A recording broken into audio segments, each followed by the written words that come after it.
Bloodvale Court, Case File 5, The Halloween Choir.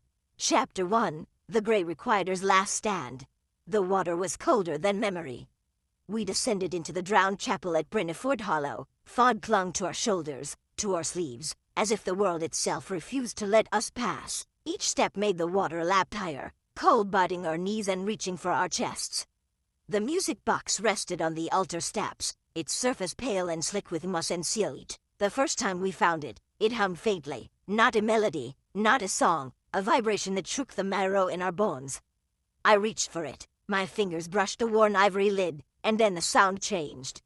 It was no longer contained. The hum became a chorus. The chorus became weight. The weight pressed into our minds. Half the squad fell silent the first night. No screams, no struggle, just absence. Where their voices should have been, there was nothing. We tried ear seals, soul cliff banglings, charms of no resonance. They were useless. Words twisted on our tongues. Each phrase became a note in a song that was not ours, and could not be stopped. Corporal Milas was first. She dropped her blade and stared at us with empty eyes. Then she hummed the lines. We were the ones beneath the pew, the ones who knocked, but none came through. Her voice carried weight, not melody. We tied her down, forced the seals tighter. Her lips moved, but the words were gone. Only the song remained. By dawn, the numbers had halved. I counted. 3 of us remained. 3. That was all. We gathered at the edge of the chapel's submerged steps. Reflections danced in the water. Faces pale, flickering with things that were not us. I cannot describe them. There are no words in our language. Only absence. Only echo.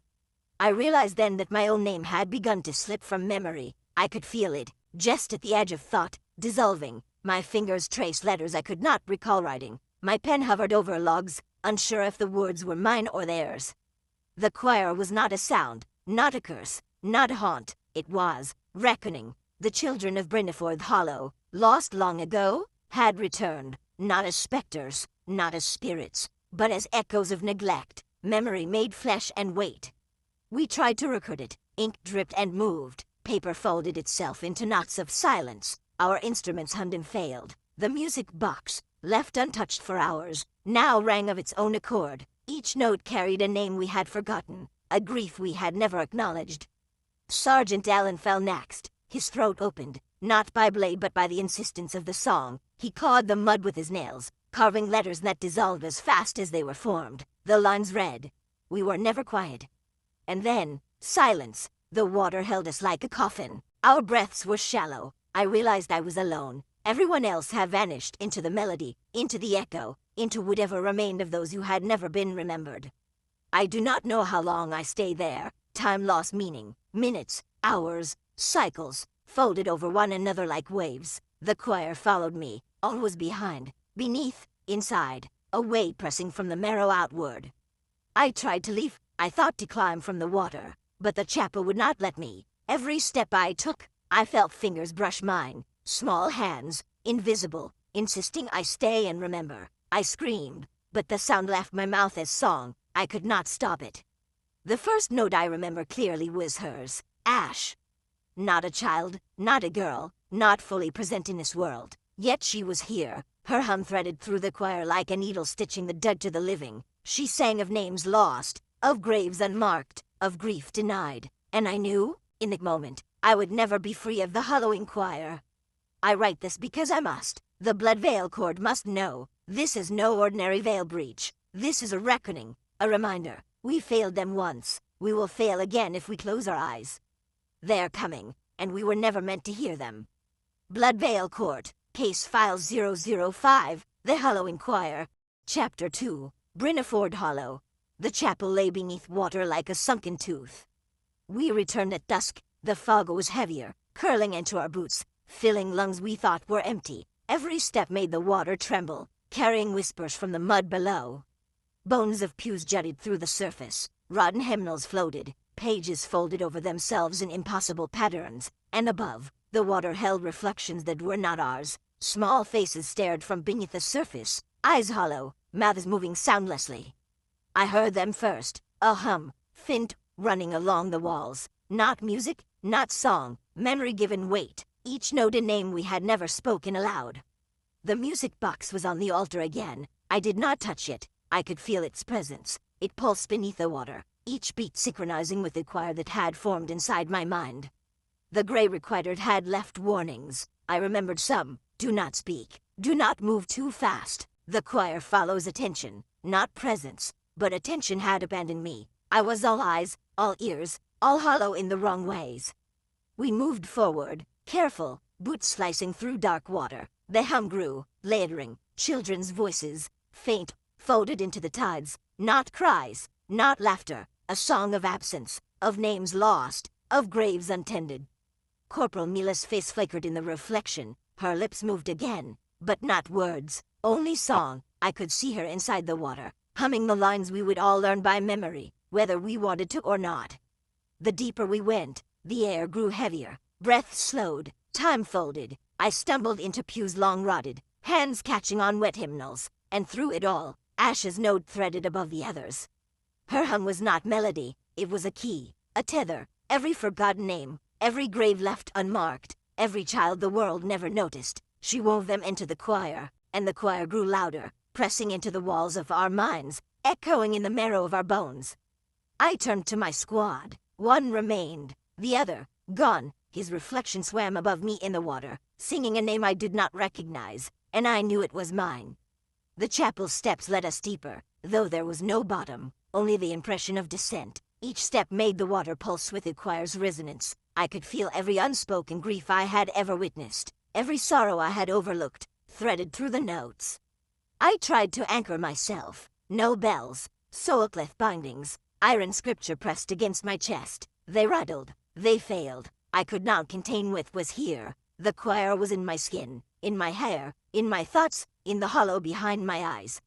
Then I saw her, Ash, not a child, not a girl, not alive, but present, the echo of what had been erased. Her frost glass eyes found mine through the reflection. She tilted her head, listening, waiting. The music box rang again. I could not hear it with my ears. I felt it in my chest. My ribs pulsed. Each note was a name, and each name pulled the choir closer, pressed me deeper into the water. I knelt at the altar, hands trembling. I could see the shapes in the water. Faces, small hands reaching, names on their lips I could not speak. I realized then that I had already failed them once. That every unspoken Greek had built this, had shaped Ash, had created the hollowing choir. I wrote the names in my journal anyway. Charcoal, wet fingers, trembling hands, each one a prayer, each one a warning. They dissolved into the water before I could finish. Only the echo remained. By dawn, I was alone. The choir receded, leaving only Ash's hymn. She lingered in the reflection, waiting for the next listener, the next witness, the next failure, and I understood there would always be a next. We cannot stop them, we can only hear them, and remember. Chapter 3, The Mirror Coast Chapel. The cliffs were silent, but the air was heavy. No gulls, no wind, just a faint scent of salt and something older, smoke from a fire long extinguished, or memory itself burning.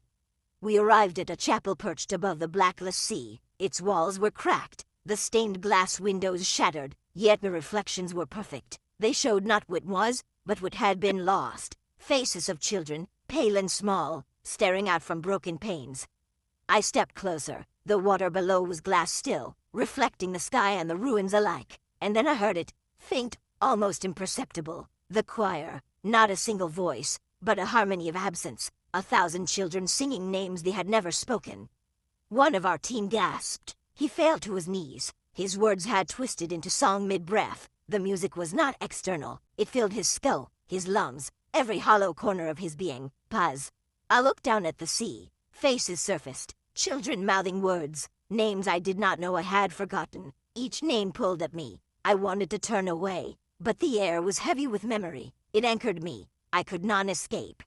The chapel door creaked. Nothing moved it. The wind did not reach it. Yet it opened, and Ash stepped through. Frost glass eyes scanning. Small hands lifted. The brass bell stitched into her collarbone ringing softly. She did not speak. She never does. Her presence alone carried the weight of the forgotten. Every unmarked grave, every misnamed child, every sorrow we had ignored, all woven into her being, all hemming beneath her skin.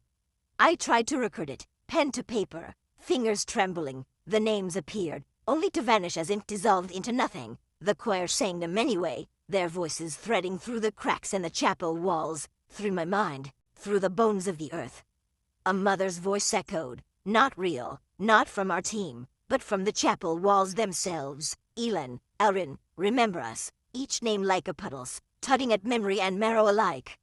We followed the sound along the cliffside, every step echoing with hollow notes. The wind rose, carrying fragments of the hymn across jagged rocks. Shadows moved where no light should fall, bending the air around them.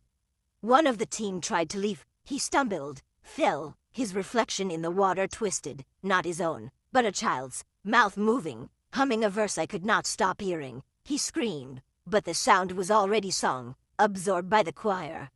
I understood then, the choir does not seek death, it seeks attention. It harvests the gaps, the names never spoken, the grief never honored. Ash is the collector, and we, living or breathing, are the witnesses. At the edge of the cliff, the water surged. The children surfaced briefly, their small hands reaching, their eyes searching, and then they sank, leaving only the echo of the hymn vibrating in the bones of the cliffs. I stood alone, the wind and the waves silent again, but the choir had already found its mark. The memory lingered, names I did not know I had forgotten pressed against my mind. We cannot stop the hollowing choir. We can only record, observe, remember, and pray the next witness survives the weight of names. Chapter 4. Widow's Turn. The orphanage lay in ruin. Blackened timbers, shattered windows, the smell of smoke and something older. Regret, perhaps, or memory that refused to leave. We stepped carefully over the threshold. The floorboards groaned under our weight, though no one had walked here for years. And yet, the sound was wrong. Not wood settling, but small, delicate footsteps echoing ours.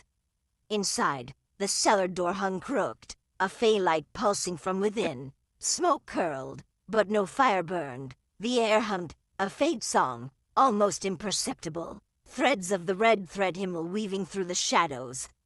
Etched into the brick walls behind plaster, names we did not recognize appeared, not in ink, not in paint, but carved, small and precise, each letter humming faintly, names of children who had never been registered, forgotten, hidden, waiting.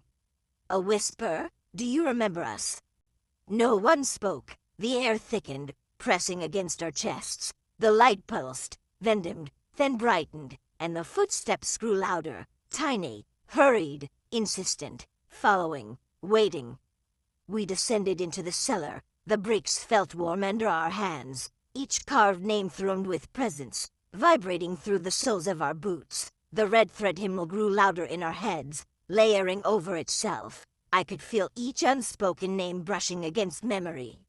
One of our team reached toward a name. Her fingers barely touched it, and the air shifted. A child appeared, not corporeal, not solid, just memory cloaked in sorrow, eyes wide, hands reaching. She whispered a name we could not know, and vanished as if it had never been there. We tried to leave. The steps back up the stairwell twisted, not physically, but in perception. We were moving forward, yet the exit receded. The air was thick with this song, each note tugging at corners of memory we didn't know existed.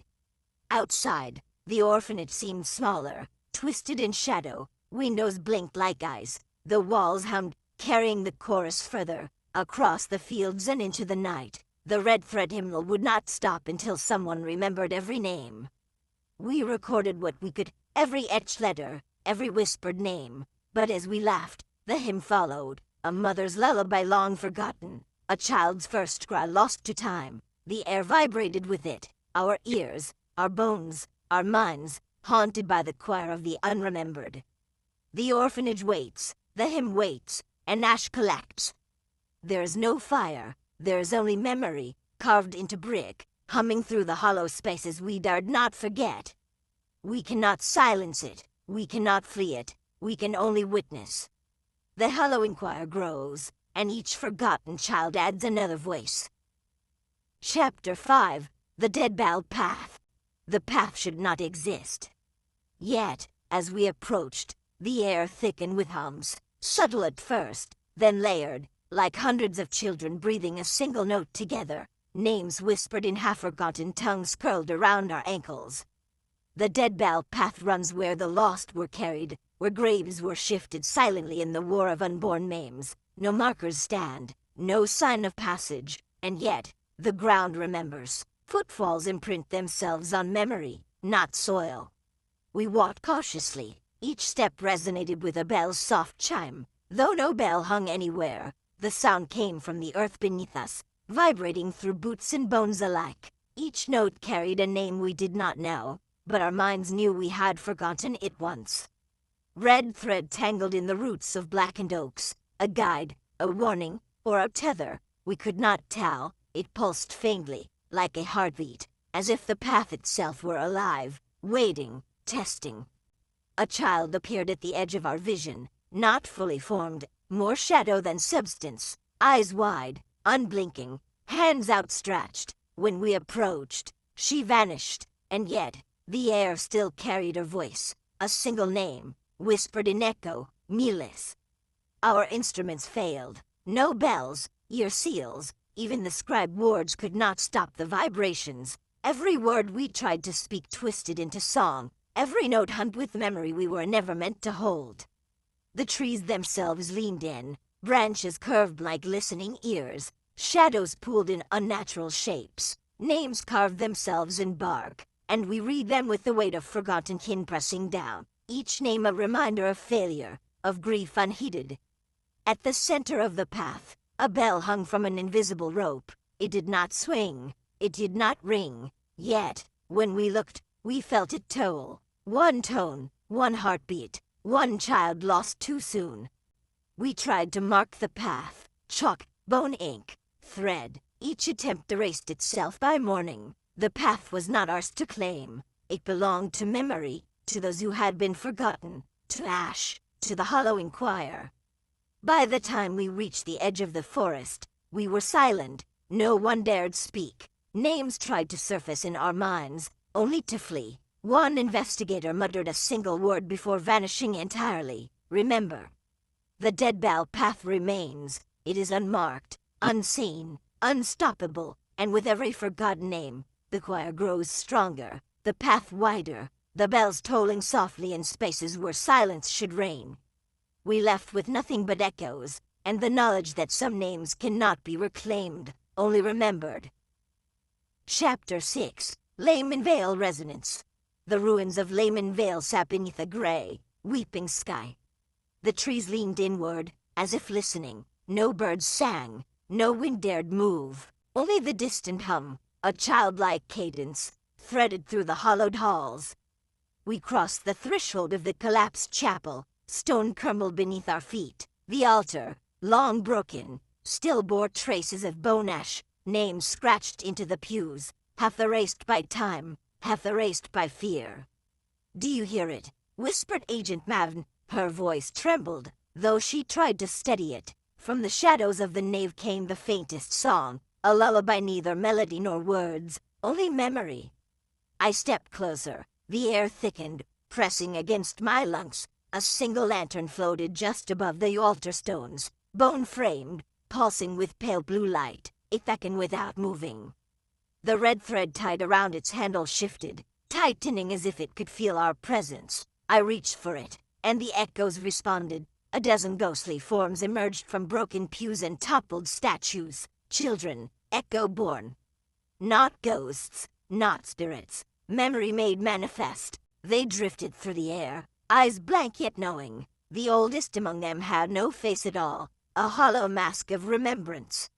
I remembered the testimony of Isle Vertanic. The ones we forget follow the hymn, he had said. Now I understood. The hollow inquirer was not here for the living. It was here for those whose names had been lost. I knelt by the altar, running my fingers over the names etched in ash. They were unfamiliar, yet every stroke made my chest ache. Every whispered syllable scraped at memory. Some names I thought I knew, but they slipped away before I could claim them.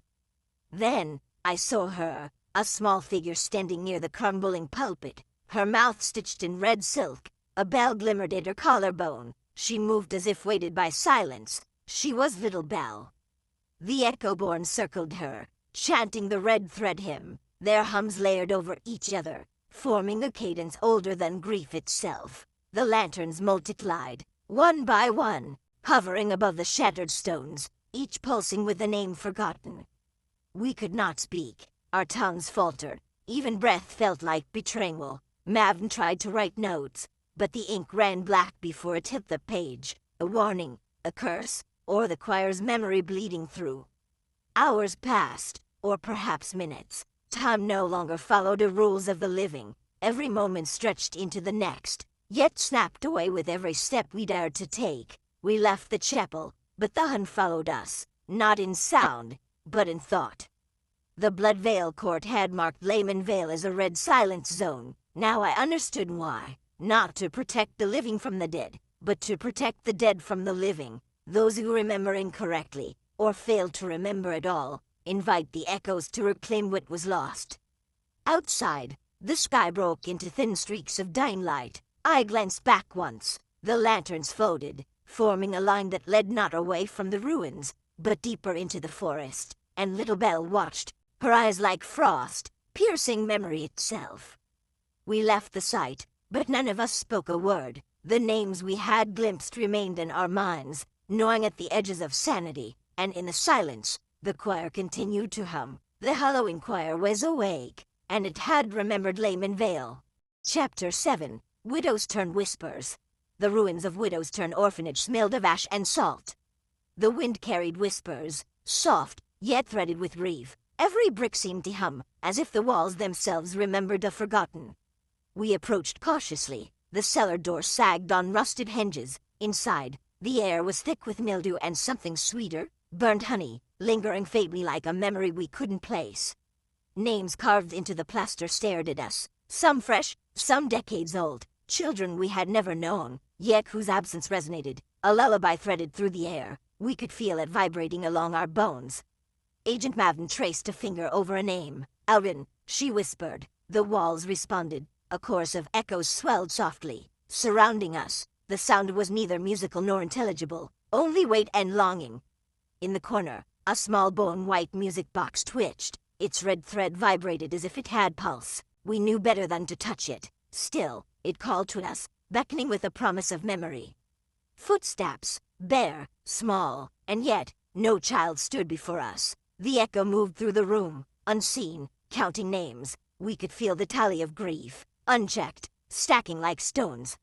Scribe Havelinus notes rang through my mind. The choir's not noise, it is reckoning. Now, in this orphanage, I understood, not just grief, but the echoes of neglect. The children who were never mourned were singing still.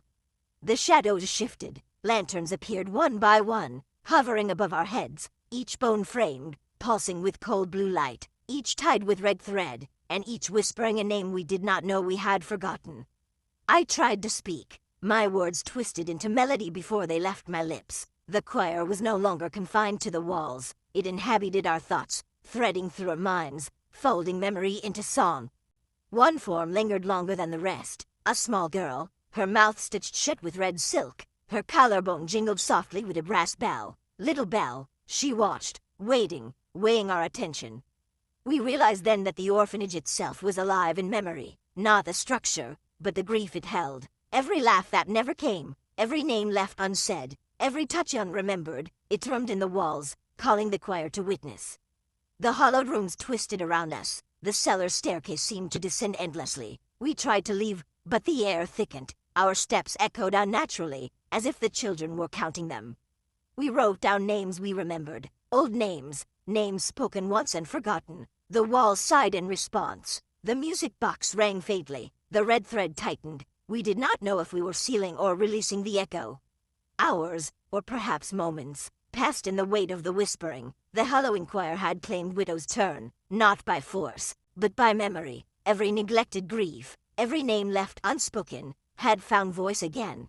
We laughed in silence. No one spoke. Even our reflections avoided eye contact. The orphanage behind us hung softly, a lullaby of remembrance, and we knew the choir would follow us, not as threat, but as reckoning. Outside, the wind carried the faintest hum, not melody, not music, only weight, and Little Belle's bell rang softly in the distance, a reminder that forgotten names always return. Chapter 8, The mirror coast echoes. The cliffs above the blackless sea are silent, almost. The tide is black as ink. The waves fold in themselves before breaking, and in their reflection, we saw the children, hundreds of them, singing names that had never been spoken. We arrived at the mirror coast at dusk. The wind carried salt and something colder, absence. A mother wept silently, staring into the water. Her child's name lingered there, sung back to her by voices she could not see. Scribiness recorded the phenomenon. The reflection does not lie. It remembers for us. When we have failed, we watched. Our own names whispered back from the tide. Names we did not recall, yet knew by weight. Children appeared in the reflections first. Not on land, not in form. They shimmered in the water, their lips moving, their eyes hollow but pleading. Each uttered names that we could not remember, but that burned in the mind as truth. We tried to anchor the reflections, iron glyphs, salt circles, and veil-threaded chains. They held, for moments. Then the choir shifted. It was no longer bound to the water. It seeped into the fog, into the rocks, into our bones. One of the team faltered. Agent Mavin's eyes glazed. She whispered a name from her childhood, one she swore she had forgotten, and the reflection laughed softly, harmonizing with her voice, echoing it across the cliffs. The tide rippled unnaturally. Each wave brought whispers of grief, forgotten losses, names erased from ledgers, promises broken in silence. Even the wind carried melody, the red thread hymnal, altered, incomplete, yet unmistakable. We attempted communication. No words worked. Speech became song. Our thoughts hummed against our will. Memory itself began to fracture, as if the reflections were scribing themselves into our minds. A child emerged from the fog, a small girl, brass bell on her collarbone, mouth stitched with red silk. Little Belle, her gaze pierced the waves. Her hands gestured, counting names. The choir followed her lead. We realized then that she orchestrated it all. The mirror coast is alive with remembrance. The cliffs, the tide, the fog, they are instruments, and the choir, the forgotten, is the song. We could not leave, nor could we intervene without consequence. One by one, we recorded the names we remembered. Some names had no face. Some names were ours. Each written name eased the echo slightly, yet it never fully ceased. At the edge of the cliff, Scribe Havelinus left a mark. If you look into the mirror coast, prepare to remember which you have erased. The choir does not forgive. We departed in silence. The echoes followed us, not as threat, but as reckoning. Even now, the blackless sea hums at night. Not melody, not music, only memory, and Little Belle's bell rings faintly in the distance, a warning that all forgotten names find voice eventually. Chapter 9, The Dead Bell Path. The path was said to exist only for those who had heard the choir. We found it first in the marshlands, where old grave markers leaned like forgotten teeth. Each step forward pressed into mud that seemed to remember our weight before we set foot. Red thread appeared in the reeds, looping around stalks, knotting in patterns that mimicked names we could not recall. Each knot hummed softly, vibrating through the soles of our boots. The Dead Bell Path is not a trail, it is a memory, a string of lost voices strung across land and shadow. We walked, and with every step, the echoes tightened, pulling at our thoughts. We heard children singing from beneath the soil, their voices layered like roots. The notes were familiar, though the names had been erased from our records. Every voice was a tether to grief unacknowledged. Agent Mavin faltered first. Her tongue began to twist, forming words she did not intend. We tied our hands, but the humming continued, now threading through the veins of the marsh itself. The bells began to peer, small brass bells, half-buried, ringing without wind. Some hung from dead trace, some floated in the fog, and each bell carried a name we had overlooked, a grief ignored, a promise broken. We tried to mark the path with salt, with iron, with runes. They held for moments, but the Dead Bell Path is not restrained by material. It responds to memory, to absence, to the weight of forgetting. We came upon a clearing, a circle of ash, and in the center, a small figure, Little Belle. Her eyes, frost glass, reflected each of us as we truly were. Names forgotten, duties abandoned, memories erased. She moved through the circle, brass bell chiming faintly with each step. Every step caused the mud to churn with voices, a choir of the unremembered. The thread of red pulsed like veins through the earth. We understood then that the path itself was alive. Scribe Havelinus whispered, "We are walking on names we never spoke. Each step recalls them, and binds us to them. We felt it, a tightening in the chest, a vibration beneath the ribs, as if the land itself was rehearsing a hymn we could not finish. We moved cautiously, recording each bell and each whispered name. Some names were ours, some belonged to strangers, all of them were forgotten, and the choir sang, gently, insistently, reminding us that every unremembered child still had a place on the dead bell path. By the end of the night, we had marked 10 new bells. Each one contained a name, a grief, a memory the world tried to erase, and little bells stood at the far edge of the marsh, watching, waiting, orchestrating. We departed before sunrise. The fog lingered, thick and musical, carrying the sound of brass bells, children singing, names we would not speak aloud. The dead bell path had claimed another witness, and we knew it would follow us, quietly, until the world remembered. Chapter 10. Widow's Turn Orphanage. The orphanage had been burned once. Smoke-stained walls, charred beams, and hollow windows, nothing lived here. Yet, the air hummed with quiet song. It was not wind, it was the choir, threading through walls, floors, and ash. We arrived at dusk. The sun had already fallen behind black clouds, and the fog clung to the ruins like a second skin. Footsteps echoed, our own, amplified by something unseen. Red thread wound around a broken door frame. Knots pulsed faintly, each beat syncing with the rhythm of the children's voices. We followed the thread into the cellar. The floorboards were scorched but intact, and every brick seemed to whisper a name we should have remembered. The walls bore inscriptions, etched with a delicate hand, names missing from the court records, names lost to time. We traced them with our fingers, feeling the chill of absence press into our palms. Every letter vibrated, every name sang. A small music box sat in the corner, bone-white and stitched with red silk. It played nothing audible at first. Then, beneath the soft hum of the fog, a melody emerged, carrying names we had never learned. The choir was here, the forgotten children, gathered in song, tethered to the orphanage's ruin. Agent Mavin tried to speak the names aloud. Her voice faltered, twisting into the melody before she could finish. We realized then that this was not a place to hear voices. It was a place that remembered them, and it would not forget. We documented the cellar meticulously. Names, bricks, thread, music box, all accounted for. Yet, when we returned the next day, some inscriptions had shifted. Letters moved. Red thread looped into new knots. The choir was rewriting its own record. Footsteps led us upward. In the main hall, cradles rocked gently, though no winds passed. Each cradle contained ash-shaped figures, faintly humanoid. They hummed in chorus, a lullaby of names the world had abandoned. Scribe Havelinus murmured, "The orphanage itself is a choir. Every brick, every beam, every splinter sings with the grief of children no one mourned. We felt it in our bones. The building breathed, and its heartbeat was in sync with the lost voices. We set protection wards along the perimeter, salt, iron, runes, but they barely held. By morning, red thread appeared tied through the lattices, pulsing faintly. The choir had already breached the wards, moving unseen. One of the investigators whispered, "We are not here to silence them. We are here to remember." And we understood. This was not a haunting to banish. It was a record of failure, of grief misplaced, of names denied life and memory.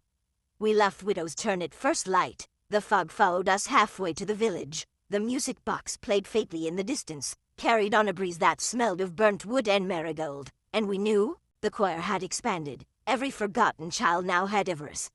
The orphanage stood silent in outward appearance, but inside its walls, the hallowing choir continued, gathering strength, collecting names, and waiting for the world to listen. We could hear it in every echo, in every pause, in every breath. Chapter 11. The Mirror Coast Chapel. The cliffs rose like broken teeth above the blackless sea. The chapel perched precariously on the edge, its spire shattered, windows staring like empty eyes. We approached, boots crunching on the salt-crusted stone, and felt the weight of every name the sea had swallowed. The choir began before we even reached the doors, not with song, but with reflection. Faces flickered on the water's surface, children we had never known, mouthing words we could not speak. I knelt at the cliff's edge. The tide was still. I saw my own name written in the foam, but the letters shifted, danced just out of reach. A whisper, carried on the wind, "Remember us." Inside the chapel, pews were overturned, and hymnals soaked in salt water. The air was thick, vibrating with the memory of 1,000 unspoken verses. Every shadow leaned toward us. Every candle flickered at our approach, though no drafts moved. We found a music box in the pulpit, bone white, threaded with red silk. It hummed softly, faint at first, then louder, merging with the echoes of the sea. Names emerged from its song, some we recognized, some we could not place. An investigator whispered aloud, "They're here, in every wave, in every reflection." We watched as the water beneath the chapel shimmered, and dozens of tiny faces appeared, singing silently in perfect unison. The choir was not bound to the chapel. It flowed outward, connecting memory, grief, and absence across the coast. A mirror leaned against the wall, not broken, not old, just standing. I looked in. It did not reflect me. It reflected all the children I had failed to remember, and their eyes followed me as I moved. Outside, the tide began to rise. Red thread floated on the waves, weaving between rocks like veins. We tried to mark the perimeter, salt, iron, and ruins. The thread ignored them all, pulsing in tune with the choir. One by one, we whispered the names we could remember. Each name made the thread quiver. The choir responded, bending, twisting, reshaping the melody of forgotten voices. It was alive, and it was judging us. We left at twilight, footprints swallowed by sand. The wind carried the hymn inland, and every cliff, every pool, every shadow humped with it. The Mirror Coast Chapel was not merely a site of haunting, it was a nexus of memory, grief, and reckoning. Behind us, the tide whispered, "You will hear us, you will remember." We had no choice. The choir had grown, and it would follow the path as we failed to walk. Chapter 12. The Dead Bell Path. The path was not on any map. Locals whispered it existed only when the wind carried children's laughter through the hollows. No road, no trail, just the faint tremor of footsteps where none should be. We followed the echoes. Salt and fog clung to our boots. Every step forward felt like walking inside someone else's memory. The air hummed, low, constant, as though the world itself were tuning its strings. Red thread appeared first, snaking across the ground like veins. It tightened around our ankles, our wrists, warning us. We ignored it. We had to see where it led. The first bell was broken, hanging from a skeletal tree, swinging silently. Its tone was absent, but we felt it vibrate in our bones. Every tree along the path bore one, some tiny, brass, sewn with thread, some large, blackened with rust, pulsing with something unseen. We stepped carefully. One wrong move, and the thread tug, pulling memory from us. A whisper, "You left us behind." It came from everywhere and nowhere. A fog rolled in. Children's faces appeared, hovering, reflected in droplets of condensation on the branches. No mouths moved, no sound passed, yet we understood every plea. We passed graves, unmarked, shallow, too many, names whispered in the wind. Some we knew, some we could not recall. Each step added weight to our minds. Every lost name pressed against our skulls. An investigator tried to speak. Her tongue stiffened. Words turned to stone midair. We realized the dead bell path demanded more than our attention. It demanded remembrance. We saw them next, echo-born, not alive, not dead, not ghosts. Memory given shape. They stood silently beside the bells, waiting, their small hands empty but expectant. We called the names we could. Some responded with soft steps. Some vanished as soon as they were spoken. One lantern appeared in the fog, bone-handled, blue flame outside, red thread coiled around its wrist. It led us onward. By twilight, the path ended at a small clearing. A single bell lay on the ground. Its swing was slow, deliberate, echoing with the sound of every forgotten child. The thread around it pulsed like a heartbeat.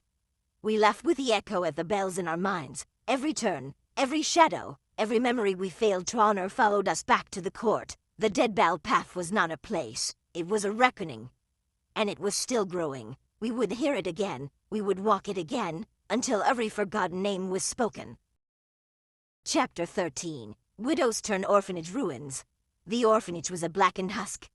Charred beams jutted like broken bones from the walls. Windows gaped open, empty eyes staring into the fog. No smoke, no flame, only ash. Yet the scent of burned honey lingered, clinging to the air, sweet and oppressive. We crossed the threshold. The floorboards creaked beneath our boots. A soft humming began, far away at first, then louder, insistent. It was not a song we knew, but it spoke to memory we had lost. In the cellar, names were etched into the bricks behind plaster. Small, hurried letters. A child's hand. Names unrecorded in any registry. Names that should have been remembered. Each name glowed faintly in our mind as if demanding recognition. A music box rested on a splintered table, its key wound tight. The song inside it pulsed through the floorboards, through the walls, into our bones. We knew this was the Halloween choir manifesting again.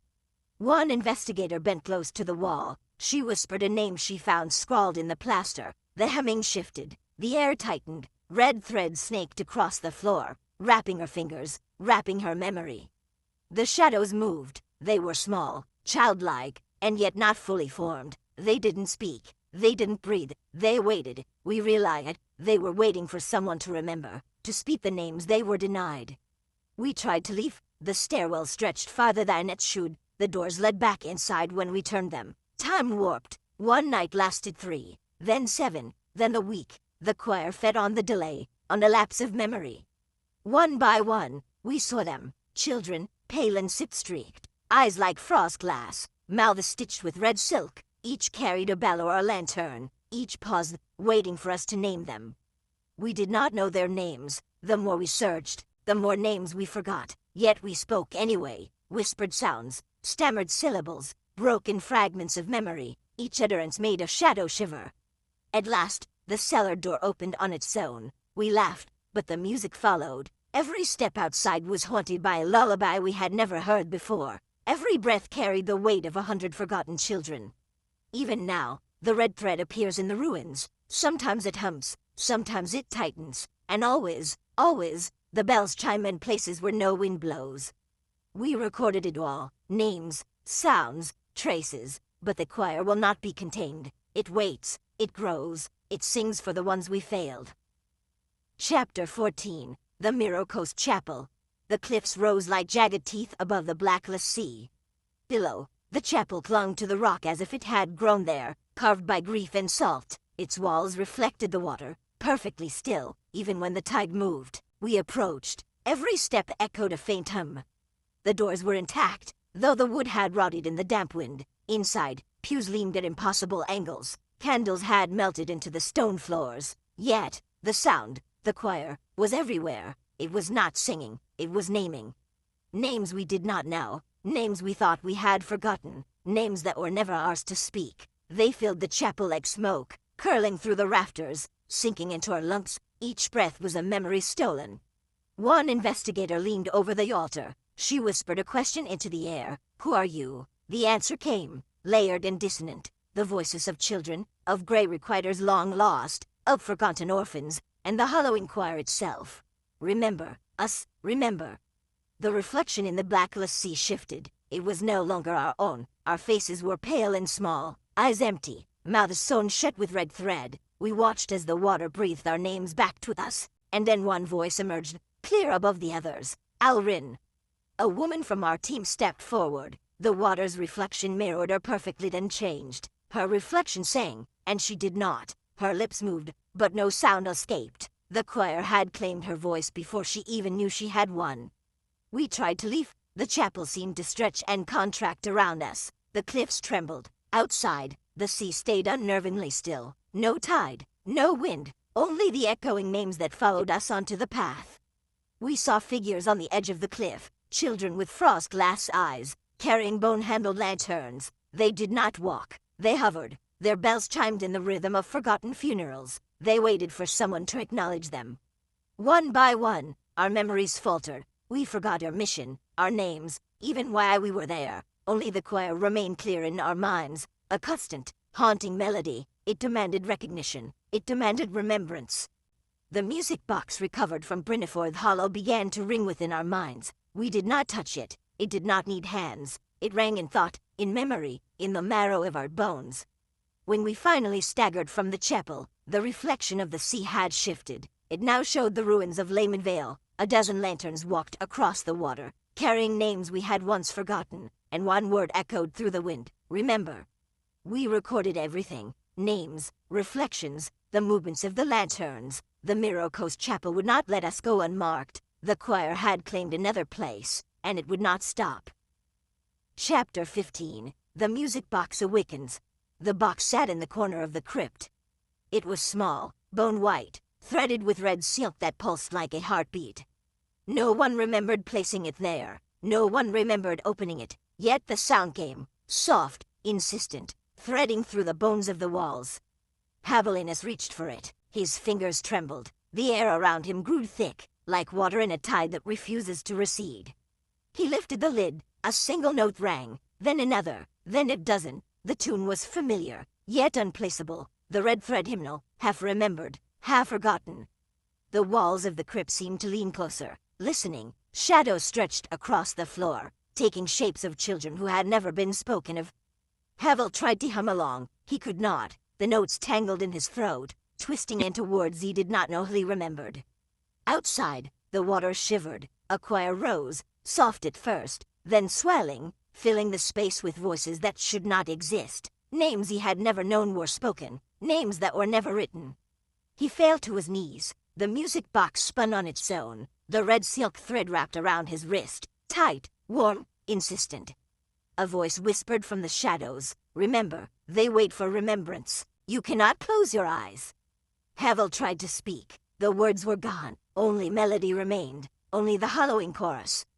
He realized then, the choir was not just sound, it was memory, it was grief, it was the echo of every name that had ever been lost. And it was waking. Chapter 16. The Names That Were Lost. The walls of Lehman Vale whispered. Not with voices, not with breath, but with the weight of memory, pressing against the ears of those who dared listen. Havel walked among the ruins. The ground was uneven, scattered with bone fragments, splintered wood, and ash that smelled of marigold and salt. He knelt beside a shallow grave. The earth was soft, too soft, and the imprint of tiny feet pressed into it, as if a child had walked there yesterday. He remembered the names, or thought he did: Ellen, Ash, Alrin, Little Bell, but each name slipped, like water through fingers. A chill passed through him. The choir rose again, soft, distant, yet everywhere at once. It hummed beneath the floorboards, behind the cracked windows, curling around the corners of memory. Havel whispered a name aloud. The sound cracked the silence. The shadows turned. A small figure stepped forward, eyes like frost glass, mouth restrained by red silk, the first child to be unremembered. She moved without sound, each step ringing faintly, brass bells stitched into her collarbone. Her presence was the weight of all the grief that had never been mourned. And she was not alone. From the ruins, other shapes emerged, barefoot, small, silent, lanterns of bone in hand, blue flames flickering, casting the shadows of forgotten names onto broken walls. They stopped, they stared, and the air grew heavy with the names of the dead, those never spoken, never written, never remembered. Havel tried to step forward. The red thread tightened around his wrist, pulling him back, not violently, but insistently, like memory itself was dragging him away from ignorance. He realized the truth. The hallowing choir was not punishment, it was reckoning, for the names that had been buried too shallow, for the grief that had been denied, for the echoes the world refused to hear. And as the children faded back into shadow, leaving the blue flame smoldering in the ruins, he understood. Every name forgotten would find its voice here, every grief denied would walk again, and the blood veil cord would have to answer. Chapter 17. The Red Thread Hymn. The hymn started quietly. Not on the air, not in the wind. It came from the walls, from the floor, from the very stones of Lehman Vale itself. Havel sat in the ruins, notebook in hand. The red thread around his wrist pulsed, a rhythm matching the hum beneath the earth. He tried to write the words. Each letter formed, then dissolved, ink turning trash as his hands moved. Every attempt failed. The children appeared again, barefoot, small, eyes closed, hands tied in red, lanterns of bone swaying, flickering with pale blue light. They did not speak. They hummed a single note, then another, layered, shifting, folding into itself. Havel recognized it. It was the red thread hymn, the song of names unspoken, the lament of grief denied. He remembered a matron's warning, never look back, never speak their names. But here, in the ruins, the names demanded to be heard, and he whispered them anyway. Ellen, Ash, Alrin, Little Bell. Each name rose, trembling, into the humid air. The thread around his wrist tightened, but he felt no fear, only obligation. The hymn shifted. The blue flames flickered faster. Lanterns swung in a pattern, a message forming in rhythm, in movement, in memory. Remember us. Havel realized the choir was not merely sound, it was law. It was memory itself made audible, a chord of the forgotten, presided over by the echoes of those never mourned. The ruins trembled lightly, lanterns floated upward, circling him. The children's forms blurred, becoming mist, becoming memory, becoming voice. And Havel understood. The Blood Veil Court had failed them before. He could not fail now. He had to carry the names forward, record them, protect them, keep them alive. The hymn faded, the blue flames dimmed, but the red thread pulsed on his wrist, a reminder that forgetting was not an option. Chapter 18. The Mirror Coast Revelation. The cliffs were quiet. The blackless sea stretched below, still as obsidian. No waves, no wind, only the faint echo of a song that should not exist. Havel stepped carefully along the crumbling edge. The red thread on his wrist pulsed in time with a hum. It was the same hymn, but faster now, closer. He reached the water's edge. The reflection looked back at him. Then it wasn't him. It was a child, pale, black hair matted, eyes veiled in frost glass. A bell stitched into her collarbone jingled softly with each heartbeat. The reflection mouthed the name. He did not recognize it, and yet he felt a memory stir, something forgotten, something denied. "Little Bell," he whispered, almost afraid to speak aloud. The reflection nodded, then it smiled, and vanished. Havel's stomach tightened. The hymn grew louder, harmonizing with the crash of his own heartbeat. The other children appeared along the cliffs, hovering, unseen by any mortal eyes. Lanterns of bone swayed in the mist. He remembered the Grey Requiters, their final stand, their voices lost to the hollowing choir, their sacrifice, his guide. The choir's melody wrapped around him, a physical weight. He fell to his knees. Red thread coiled around his fingers like vines. He tried to write the names in the sand. They faded immediately. Then he understood. The names could not be written. They had to be remembered, spoken aloud, sung, hummed, felt. The cliffs shook lightly. The sea rippled, though the wind did not blow. Lanterns rose higher, tracing the coastline. The hymn lifted into the night sky, joining echoes from Brynneforth Hollow, Halorge Hamlet, and Lehman Vale. Havel shivered. The Blood Veil Court had failed the children once. Now, he was their voice, their witness, their scribe. He whispered one last name into the darkness, and the hum paused, then carried on, answering him, louder, fuller, demanding, "Remember them all." The Mirror Coast was no longer just cliffs over a black sea. It was a monument, a threshold, a chord of the unremembered, and Havel knew this was only the beginning. Chapter 19. The Dead Bell Path. They say the path cannot be seen. No trail, no footprints, no sign of passage, only memory, heavy as stone, leading the way. Havel followed the echo of the hymn. It wound through forests, over fields where graves had been disturbed, under the ruins of forgotten bell towers. Every step felt heavier, every note tugged at the names he had never spoken. The Dead Bell Path was alive, not in the sense of trees or animals. It breathed with absence, with the weight of every child never mourned, with every unspoken name. The lanterns appeared again, bone lanterns, pale blue flames, swaying, red thread tied around wrists that had no hands, humming, but not with sound, with memory. Havel remembered Lehman Vale, Little Bell, Ash, the Grey Requiters, every child lost to neglect, forgotten, left unmarked. The hymn carried their sorrow, their anger, their waiting. He reached a clearing where the air shimmered like water. There, the earth had been hollowed, 12 graves, too shallow, unfinished, names never spoken aloud. The hymn stopped, only silence remained. Then a bell rang, not a real bell, not from metal or wood, from memory itself. The sound reverberated through his chest. It was a warning, a call. A figure appeared, small, frosted eyes, brass bell at her collarbone. Little Bell. Her gaze pierced him. He felt the weight of every forgotten name settle on his shoulders.